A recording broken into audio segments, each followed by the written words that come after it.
Lo que sabemos sobre la Biblia puede ser una gran mentira. Siglos han pasado y la Biblia no ha permanecido inmune al paso del tiempo. Ha sido interpretada, traducida y reformulada, adquiriendo nuevos significados. Lo que muchos no saben es que la comprensión tradicional de la Biblia como un texto fijo, cerrado, que no sucumbe al tiempo, es una farsa, una mentira muy bien contada. Para comprender realmente sus raíces, es esencial que regresemos en el tiempo, observando la Biblia no como un único volumen sagrado, sino como una recopilación de fragmentos de eras, culturas e idiomas, moldeada y remodelada a la luz de las necesidades políticas y sociales de cada periodo. Intentemos responder a la siguiente pregunta: ¿cuál es la verdad detrás de estos textos antiguos? Los primeros arqueólogos no eran hombres modernos interesados en eras aún más distantes.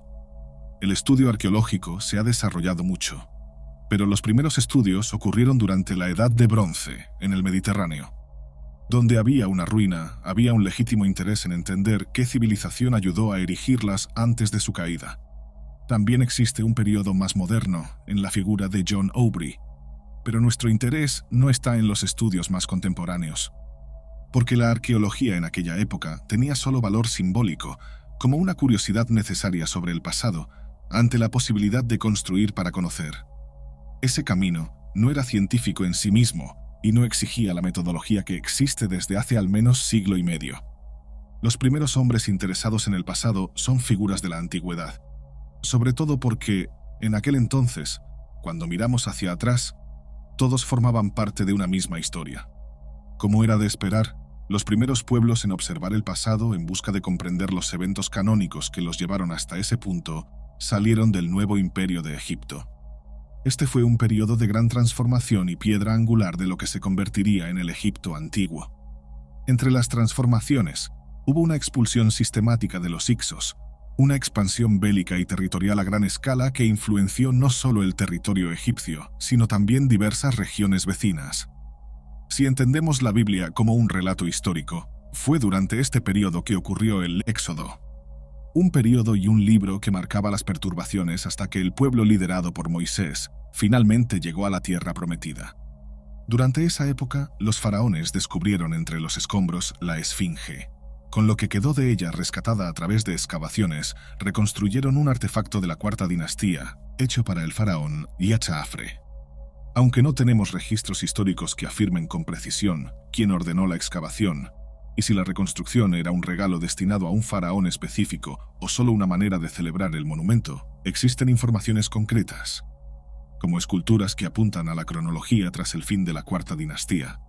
Se supone que la Esfinge fue enterrada intencionadamente, y cuando resurge, suponemos que el trabajo de reconstrucción fue más un trabajo arqueológico que de ingeniería. Pero deben haber notado que aquí hubo la constitución de un monumento que, en suma, no estaba necesariamente perdido en el tiempo. Un trabajo arqueológico posee algunos conceptos básicos, entre ellos la completa sustracción de la cultura viviente, fundamentada en el enterramiento o el olvido cultural. Muchas veces partimos de una suposición, pero no sabemos qué vamos a encontrar. Cualquier arqueólogo moderno diría que la primera excavación, marcando una estructura similar a la moderna, ocurrió en Babilonia, bajo el gobierno de Nabonido. En su afán de descubrimiento, encontró un artefacto antiguo, otro dedicado a un líder. Allí hizo lo que muchos estudiosos hacen hoy en día, utilizando instrumentos científicos. Estipuló por la historicidad y los relatos orales que el fragmento tenía al menos 1500 años. Tomó en cuenta la vida de Naram-Sin, a quien se le atribuyó el artefacto, y el reinado de Sargón, el Grande. Pero Nabonido era un rey loco o enloquecido. Estaba ante un gran conflicto bélico, sucediendo a otros reyes que vivieron momentos de gloria. No sabía, sin embargo, que sería el último rey del imperio neobabilónico, perdiendo la batalla contra Ciro, el Grande. No podemos creer con gran convicción que él haya sido el primer hombre imbuido de curiosidad y con un rigor científico inaugural. Pero es notable cómo solo grandes líderes podían buscar tesoros escondidos. Después de todo, todos tenían esclavizados para labrar sus sueños dorados. Pero todo este camino nos lleva a John Aubrey, el primer gran arqueólogo moderno que encontró monumentos y realizó un gran examen sistemático, catalográfico y propagandístico. Tenía un profundo interés en Inglaterra. desde donde produjo grandes documentos arqueológicos y descubrimientos aún inéditos. Fue tan importante que, al estudiar profundamente los monumentos neolíticos de Avebury, los agujeros en Stonehenge recibieron su nombre como una forma de homenajearlo. El trabajo de John no era solo estudiar, catalogar y producir pruebas sobre manipulación, eras y los pueblos que habitaban determinada región. Él reúne tratados literarios, realizó numerosos descubrimientos y ayudó a recontar una historia que ni siquiera formaba parte de una narrativa coherente. Escribió libros, ensayos e incluso intentó producir algo con un carácter más biográfico, aunque estos fragmentos nunca fueron completamente divulgados, quedando solo algunos documentos. Obviamente John mantuvo lo mismo que reyes y faraones tenían a su disposición. Pertenecía a una familia rica, lo cual facilitó sus incursiones y el dominio de la lengua, convirtiéndose en intelectual a una edad temprana.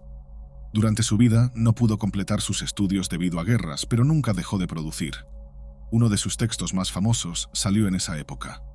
Entró en grandes sociedades de investigadores e intelectuales y tuvo una vida prolífica y criteriosa. Aunque era un científico clásico, nunca dejó de interesarse por la filosofía. Como sabían muchos intelectuales, no era posible reflejar el tiempo solo por su paso. Entre los siglos, el hombre pensó. Y ese pensamiento construyó y a veces reconstruyó a la humanidad. Hice este gran repaso por dos razones. Para que comprendan que aquí en el canal siempre hay un empeño histórico y científico y no son simples suposiciones. Y cuando lo son, siempre se les informa. Por un lado, hasta aquí presenté pruebas de que el hombre nunca dejó de interesarse por la Génesis, considerando que antes de John vinieron reyes y faraones, reconstruyendo su historia a partir de retazos. Cuando surge John, el movimiento cambia poco a poco, volviéndose menos impulsado por pasiones y más como un estudio sistemático y global, un esfuerzo de la modernidad. Lo que está en el centro de todo esto es que a partir del momento en que el hombre comenzó a crear instrumentos de verificación, estipulando el tiempo y los aspectos de un período, podemos señalar el estudio del carbono 14 como ejemplo. Comenzó a mirar hacia el futuro con otros ojos, al igual que hizo con el pasado. Desde entonces ya no habría lagunas. Historias que se contaban a través de la oralidad se convirtieron en producciones literarias, tratados científicos y relatos fotográficos. Con las cámaras nos convertimos en registro y registradores. Todo lo que producimos a nivel de curiosidad ya no queda enterrado. Piensen en los últimos 100 años. Hoy tenemos grandes nombres de nuestra época en video, con sonido e imagen. Piensen en el legado para generaciones dentro de 300 años. Independientemente de lo que piensen de Elon Musk, es innegable que sus logros probablemente resonarán en la posteridad, y él se convertirá en un personaje particular de nuestra historia. Pero la humanidad no recurrirá a un monumento o a una pintura rupestre para entender a Elon Musk. Para comprenderlo, basta con escucharlo. El hombre, con su racionalidad, se permitió nunca olvidar su historia. Así, creo que estamos viviendo el momento de mayor expansión intelectual, donde los secretos ya no son ocultos, solo omitidos. Existen evidencias de vida extraterrestre, de fenómenos paranormales, pero habituados a la ciencia, pedimos pruebas. Ese es el precio a pagar por la era del conocimiento, porque existe una falla en la concepción racional. El conocimiento que libera nos aprisiona nuevamente. Y no existe conocimiento que aprisione más que el religioso. Por eso reforcé que la arqueología, junto a la historia antigua, arroja una luz crítica sobre los orígenes y la naturaleza de la Biblia. A medida que avanzamos en estudios desenterrados, evidencias descubiertas bajo el suelo del cercano Oriente sugieren una historia mucho más compleja y entrelazada de lo que jamás imaginamos. Imaginen que hace más de 2500 años, un mosaico de culturas coexistía en un vibrante intercambio de tradiciones, creencias y costumbres. No era un ambiente pacífico, pero era extraordinariamente rico. Esa riqueza cultural era la égida de las pretensiones modernas, como la diversidad sueña en ser. En ese contexto culturalmente expandido, donde el imperio persa, con toda su fuerza cultural, se extendía como una sombra, alterando las bases de las religiones locales. Cuando miramos la Biblia sin estudiar el pasado, aceptamos que las cosas son lo que son, sin detenernos en la génesis del pensamiento y la propia efervescencia cultural. Si aceptamos que somos lo que somos o que solo necesitamos adaptarnos a la cultura, Solo estamos aceptando que nuestra fe es elegida por el entorno, el lugar donde nacimos. Pero la fe, les pregunto, ¿es cultural? ¿Quién hizo de ustedes seguidores de un Dios tan distante de su cultura? Hoy en día notamos que elementos del zoroastrismo en los relatos bíblicos, doctrina central del imperio persa, se filtraron de manera sutil pero profunda en las prácticas de culto de los pueblos de la región. Las tradiciones religiosas judías primitivas, por ejemplo, absorbieron influencias culturales personales durante el exilio babilónico y más tarde, con la dominación persa sobre Judea.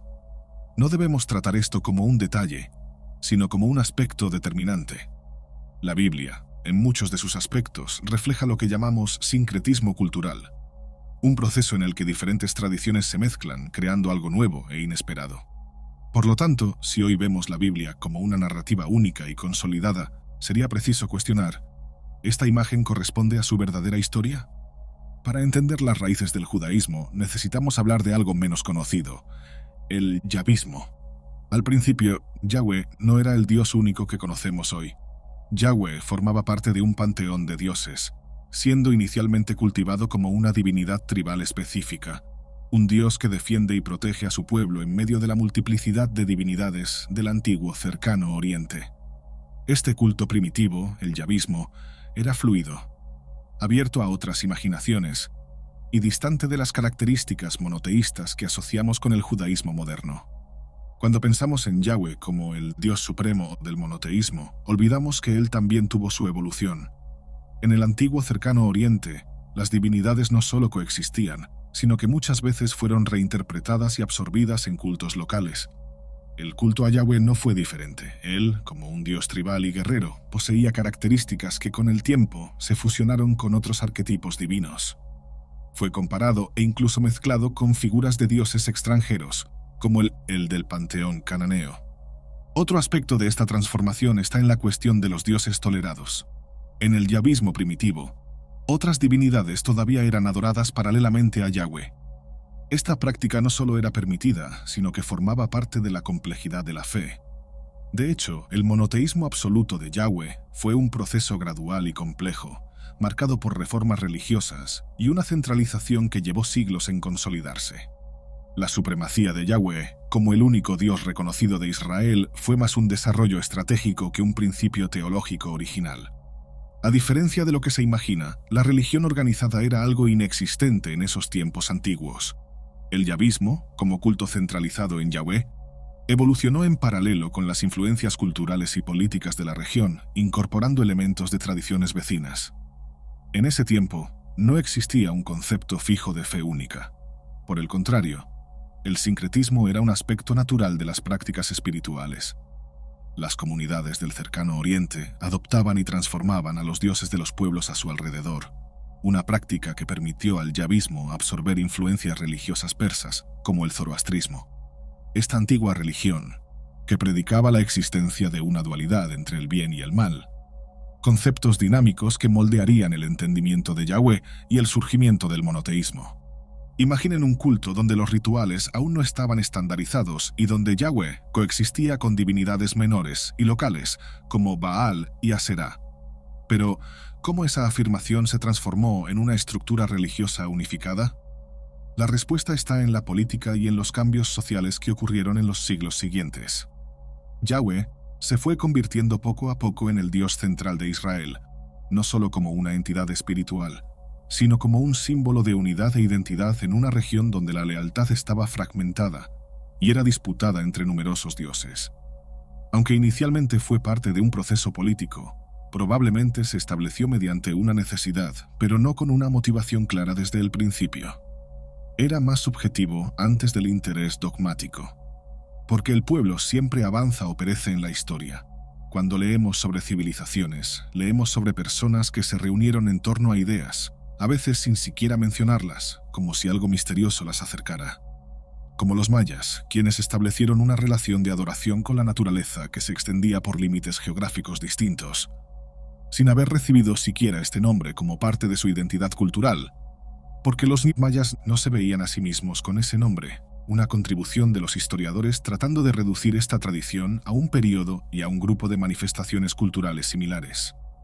Para ellos existía una jerarquía, pero los dioses se esparcían con la misma velocidad con la que surgían sus anhelos. Había uno para el sol, otro para la cosecha, otro para el mar, y así sucesivamente. Y obviamente, en el centro, un rey se erguía ante sus súbditos. Sin embargo, la identidad propia solo sería notada en la modernidad.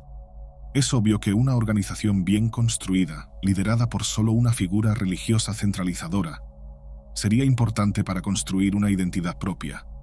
Pero esto sería visto en otras culturas, no siendo necesariamente un interés único de ese pueblo. Cuanto más organizados, se presupone un conjunto de directrices y una obediencia disciplinada, permitiendo que grandes alteraciones fueran premeditadas y no pusieran en peligro la estructura religiosa. Esto se verá durante la llegada del pueblo de Dios a Canaán y el establecimiento de directrices que apuntaban al orden y al progreso del pueblo, eligiendo representantes de Dios y una estructura que simbolizaba lo divino habitando fundamentos terrenos. A diferencia de otras tradiciones, esta entidad se comunicaba con pocos, pero su poder era sentido por todos. No exigía nada más allá del orden y la alineación dogmática, un instrumento que, en teoría, mantendría a su pueblo unido.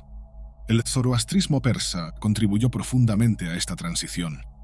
Al predicar una forma organizada de culto y adorar a un dios único, Ahura Mazda, como fuente de toda la creación y sustentación, esta religión influenció los cultos hebreos y se desarrolló como base de lo que eventualmente se convertiría en el judaísmo.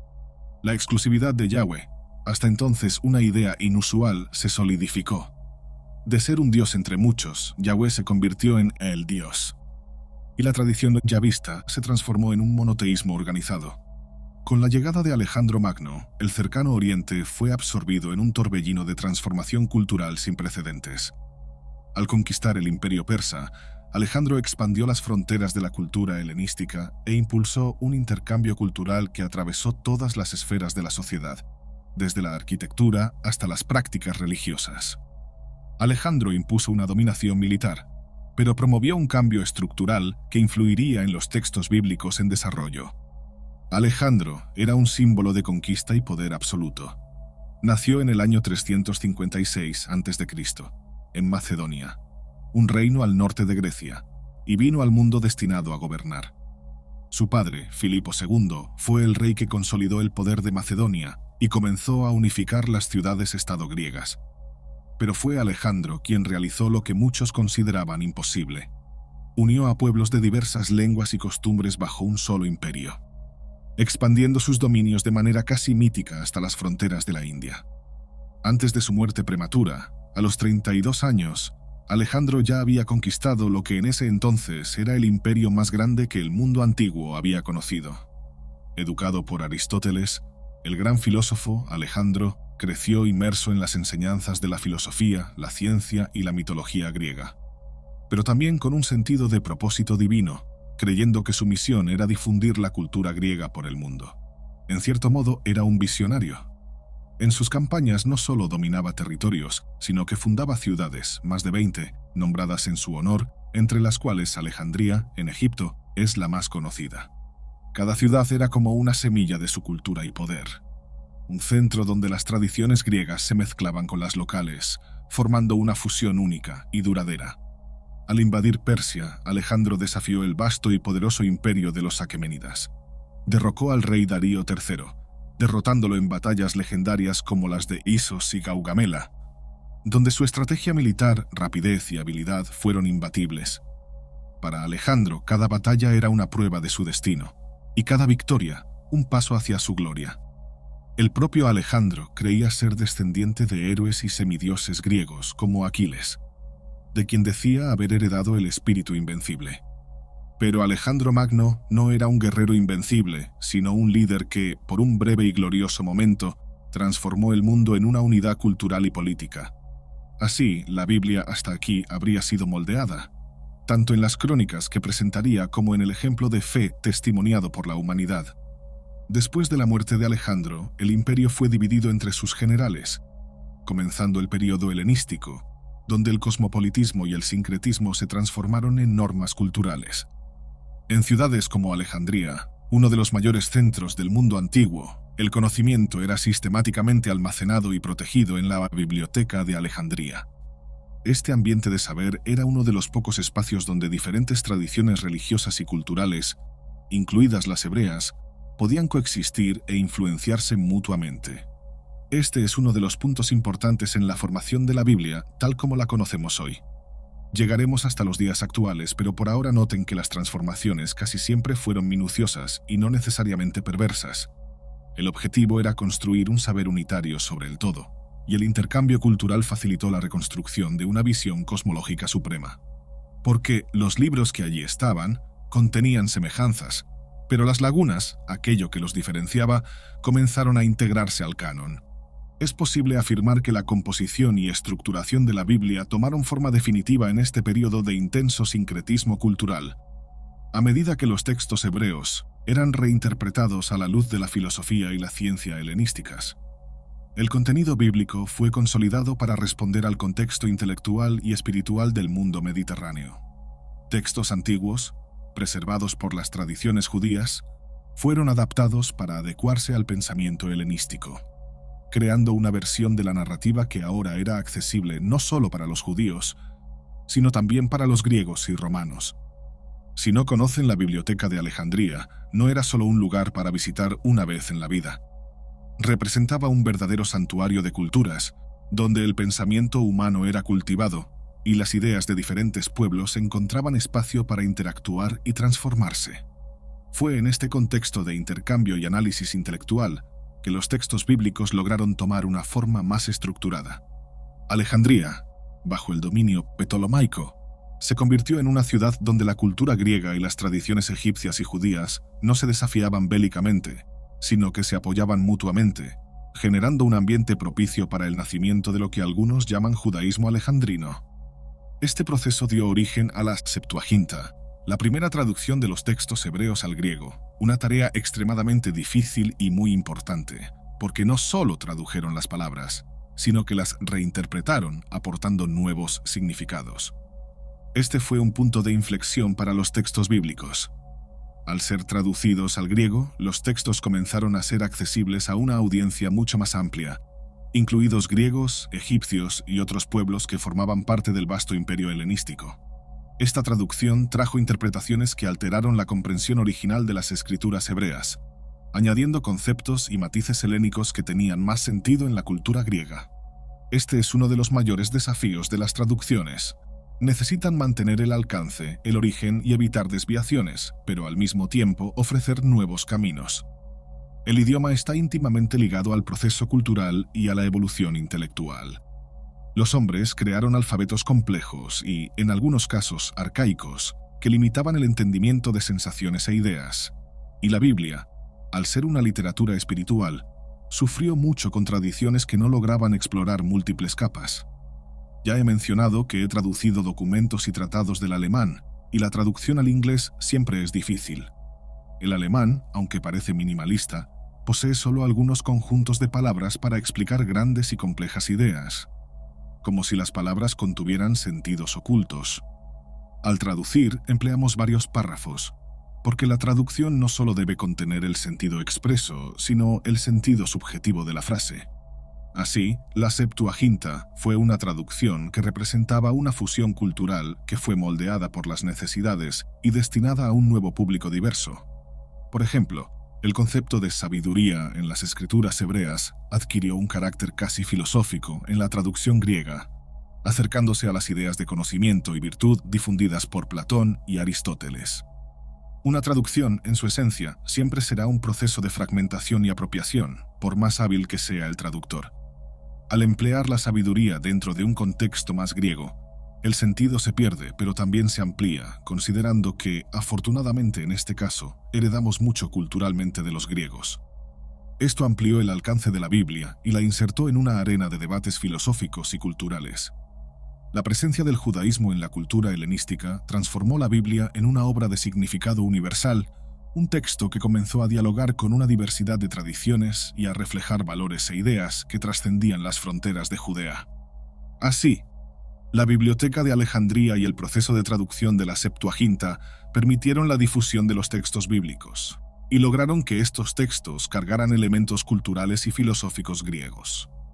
Este sincretismo generó una Biblia con un contenido más adaptado al contexto del mundo helenístico, convirtiendo las tradiciones hebreas en un patrimonio espiritual accesible para los gentiles. Y esto hizo que la Biblia, como la conocemos, fuera un libro que emergió como un texto únicamente hebreo y que se fusionó con la construcción helenística que reflejaba el pensamiento, las influencias y los valores de una era de grandes transformaciones. Hemos hablado tanto de las alteraciones que necesito presentar evidencias a partir de personajes bíblicos. Ahora pienso en la figura de Moisés, representando no solo a un profeta, sino también al líder responsable de guiar a los hebreos de la esclavitud en Egipto hacia la libertad. Esa es la historia condensada en el último de los libros, en la versión que conocen y admiran. Pero al examinar la narrativa de Moisés en diferentes tradiciones, descubrimos versiones que van mucho más allá del profeta bíblico que conocemos. Para algunos, Moisés fue visto como un mago o incluso un alquimista, capaz de manipular la naturaleza y los elementos a su alrededor. ¿Qué pudo haber originado esta visión? Obviamente existe lo que está escrito en la Biblia y lo que realmente sucedió.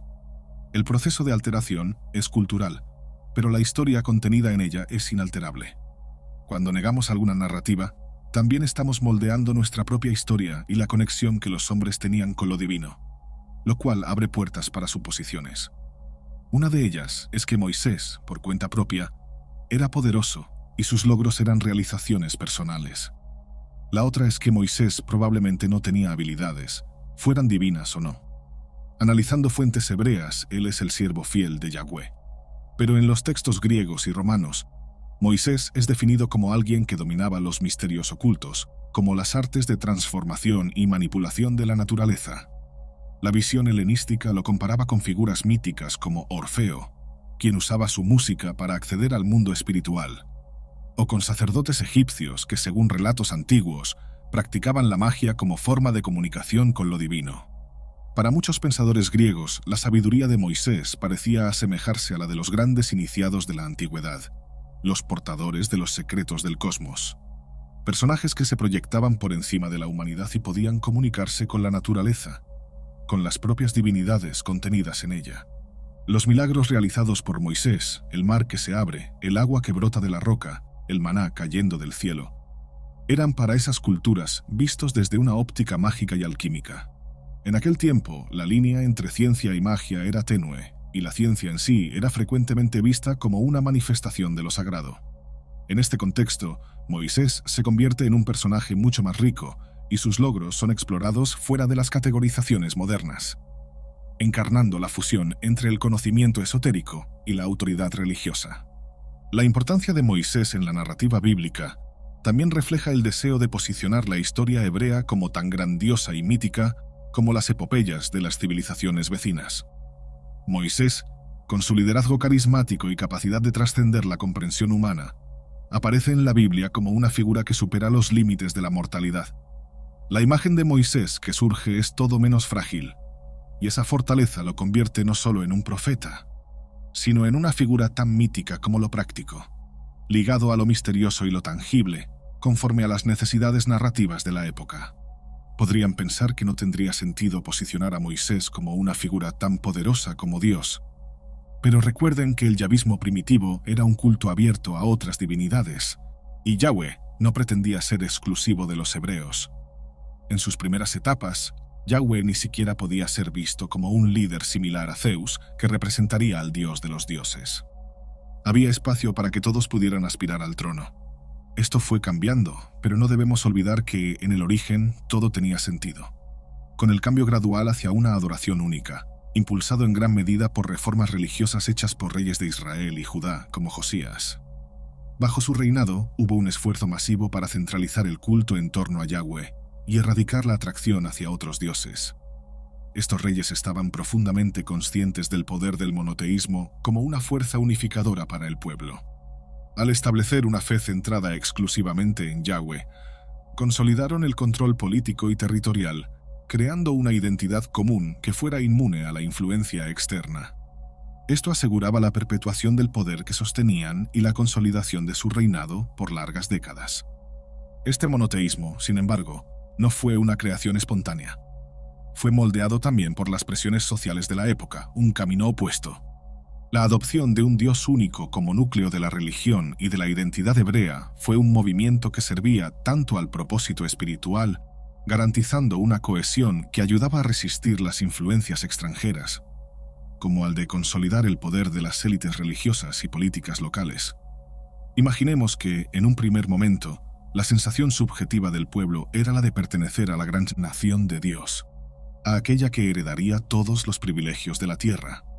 Esto ayudó a cultivar un sentimiento nacional, perpetuando una fe que no se inclinaba ante las manifestaciones culturales de los pueblos vecinos.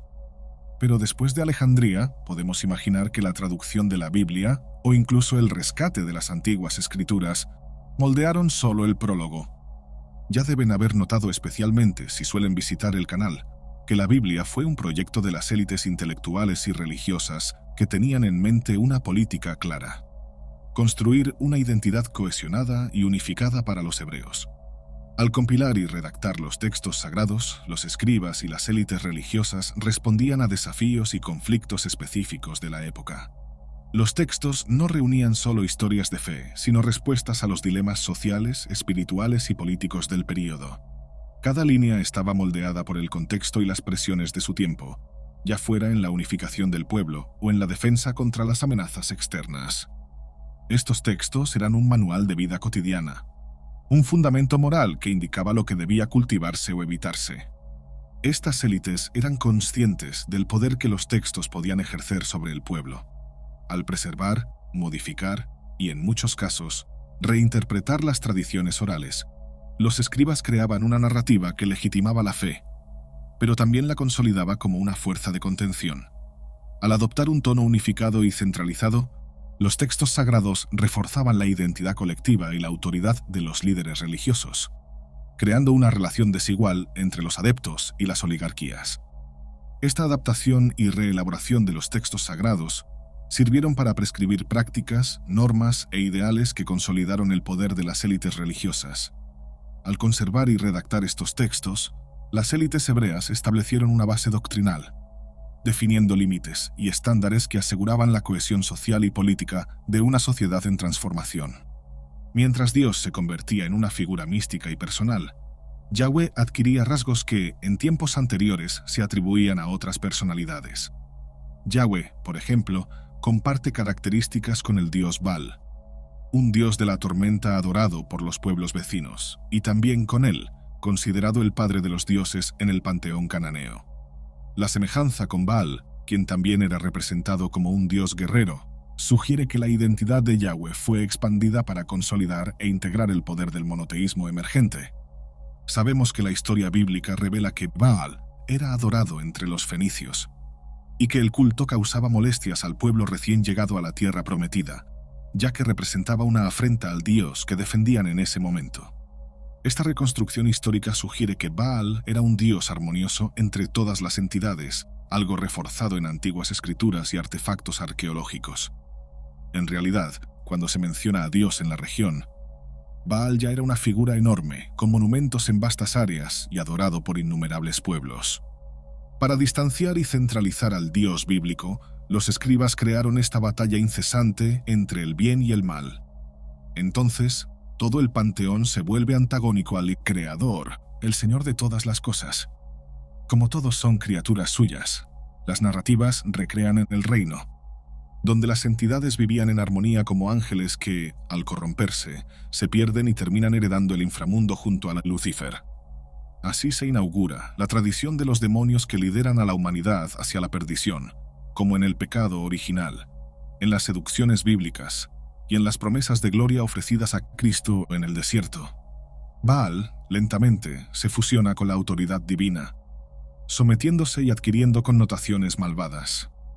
Lo que era una manifestación cultural legítima, distinta de la dualidad cristiana, se convierte en un culto maligno. Obviamente, los rituales de sacrificio no ayudaron, pero si pensamos en cualquier manifestación cultural como un reflejo de su época, la vida humana comenzaría a tener más valor en el futuro. Tampoco podemos ignorar que, en la larga tradición cristiana propuesta en la Biblia, Dios también pidió sacrificios similares y ordenó que sus ángeles ejecutaran personas, muchas veces por un incumplimiento.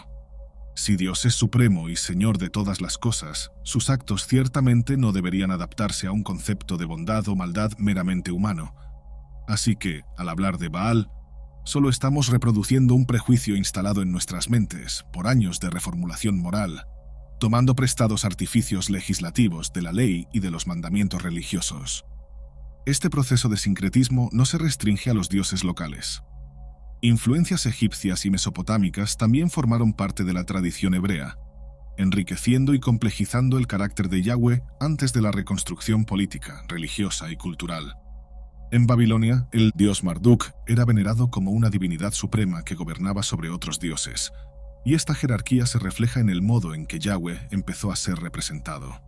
Estos elementos se fusionaron en la construcción de un Yahweh que reflejaba tanto el temor como la admiración de su pueblo. Y así, la transición al monoteísmo se incorporó con símbolos y prácticas enraizadas en las culturas circundantes. A través de estas adaptaciones, Yahweh se convirtió en un dios sincrético, que absorbió y superó a los otros dioses para establecerse como el centro del monoteísmo hebreo. Con el tiempo, las características de Yahweh fueron redefinidas, mientras los rasgos de los dioses sincretizados fueron abandonados o reinterpretados. Este proceso de exclusión y asimilación contribuyó a la construcción de una identidad colectiva única, pues eliminó el espíritu de otras visiones y consolidó la devoción en un Dios absoluto e indivisible. Yahweh ya no era un Dios entre muchos, era el Dios, singular e incomparable. Una figura que no solo encarnaba la fuerza, sino la supremacía moral y espiritual. Esto no era importante solo como proyecto de manipulación, sino que era una forma de estructurar todo el conocimiento humano sobre la espiritualidad vigente, convirtiendo todo esto en una figura que podría ser adorada fácilmente entre los gentiles.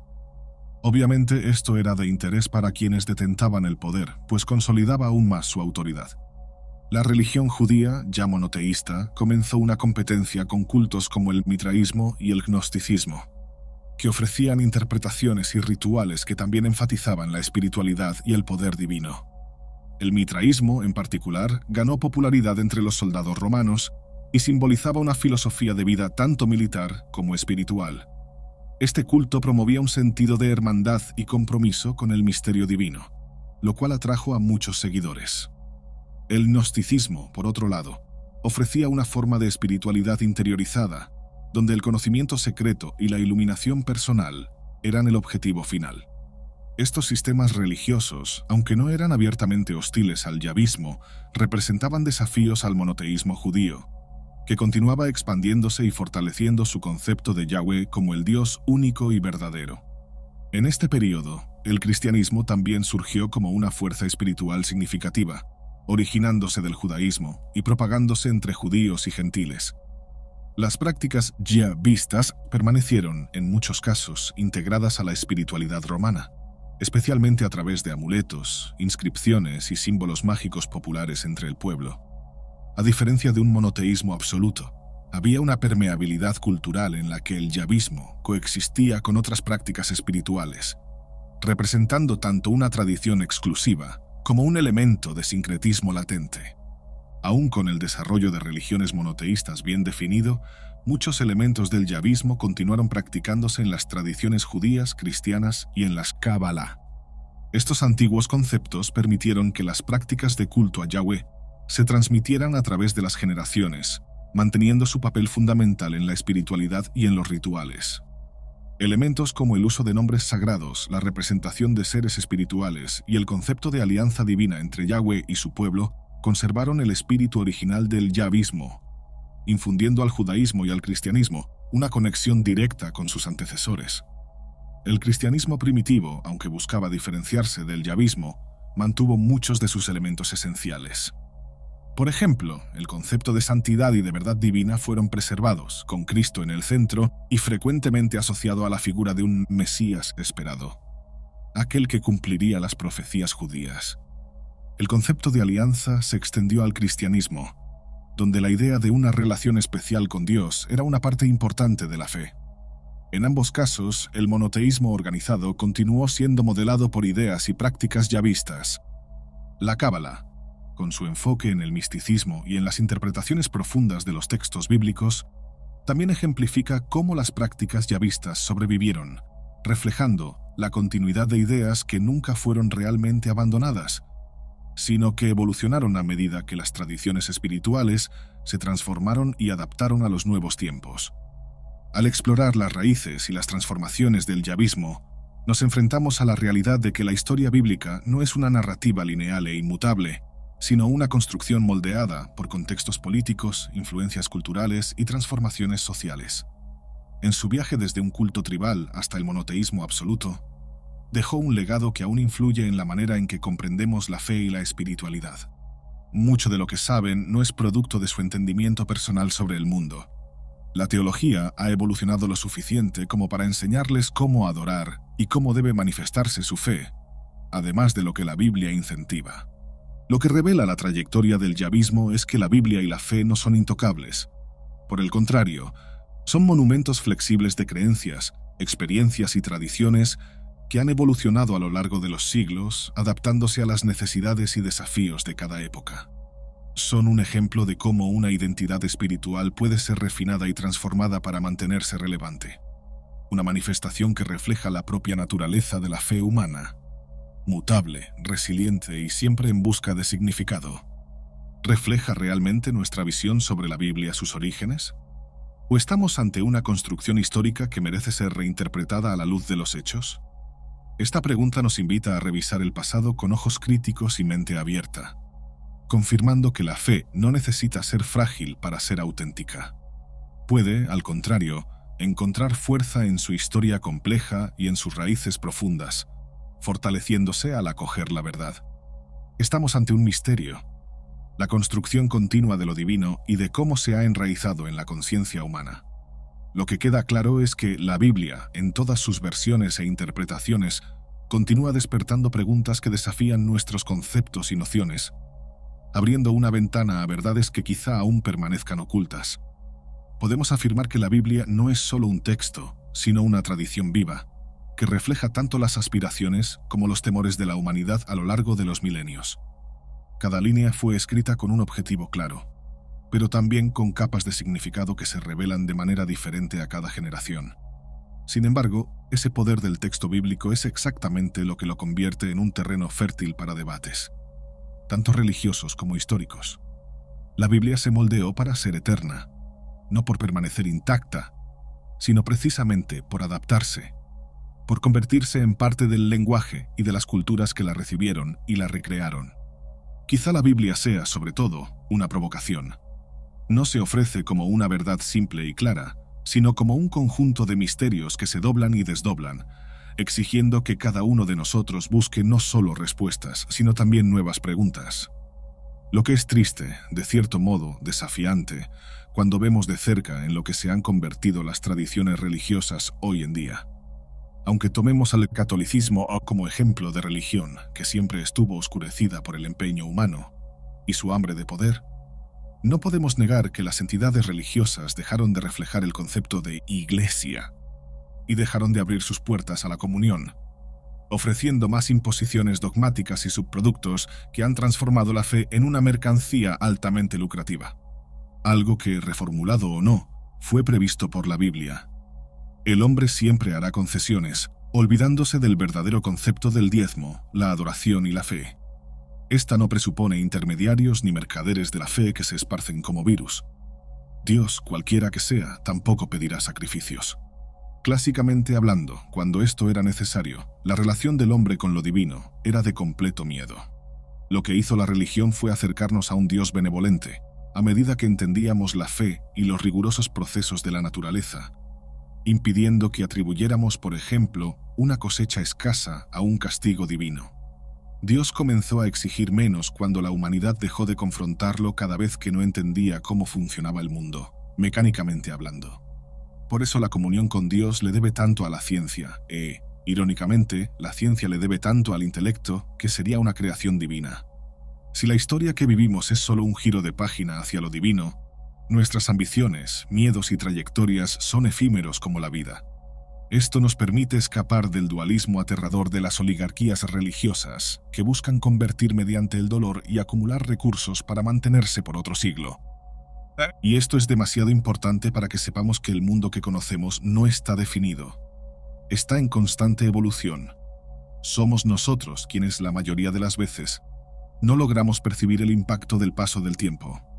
Por eso el estudio arqueológico es tan importante y nos enseña algo relevante sobre cómo debemos comportarnos ante nuestras certezas. Debemos excavar convicciones, en una analogía simplista, para encontrar lo que hace de cada uno de nosotros lo que creemos ser. Después necesitamos estudiar el propio concepto del hombre, no solo su reflejo, para no considerarnos santificados. Si somos de hecho una miríada reflejante de un objeto que brilla en el centro de la cosmología, somos retazos de dioses, aquellos que adoramos en gran parte, y aquellos que nos enseñaron a rechazar. Tu historia no debe ser una trayectoria definida por escribas que tenían en mente la hegemonía política de un pueblo, y mucho menos por las evidencias que he presentado hoy. El camino hacia una realidad menos divisible y menos falsa es que cada uno comience a buscar su propio concepto de fe, relacionándose con lo divino sin manuales de instrucciones. De este modo, no rechazo el conocimiento bíblico ni su rigor histórico. Gran parte de este conocimiento ha sido probado a través de estudios arqueológicos. Sin embargo, considero importante que, a estas alturas, podamos separar las adaptaciones y manipulaciones intencionales, y dejemos que solo la mezcla cultural asuma el papel de lo divino en nuestras vidas. No hay nada más importante en el estudio del pasado que la intención y el proceso cultural que lo remodela. Mientras la Biblia nació para recontar una saga, respondiendo a los hombres lo que las sociedades primitivas entendían sobre la vida, los escribas se adueñaron de las historias para incluir sus propias producciones, alterando el curso para siempre. Hoy en día, incluso se puede afirmar que la Biblia quizás se haya perdido por completo, pero no creo que Dios permitiría que los hombres usaran su historia para imponer sus planes de dominación. Lo más aceptado actualmente es que aquellas narrativas que deseaban manipular terminaron manipulando a sus detractores. Y la epopeya sobrevivió a la seducción de los líderes políticos. Esto permite creer que, por más alteradas que hayan sido las escrituras, los hombres son súbditos de un orden superior que, en algún nivel, los lleva de regreso a la génesis de todo. Es una visión optimista imaginar que los giros que damos nos llevan al origen, al regreso de lo divino. Como si todas las tradiciones moldearan, a través de una red neural dispersa, el conocimiento necesario sobre el mundo, aunque nuestras intenciones fueran contrarias a la revelación, y aspiraran a ocultar al pueblo, porque este es el Dios en el que creo. Un Dios que escribe recto con líneas torcidas.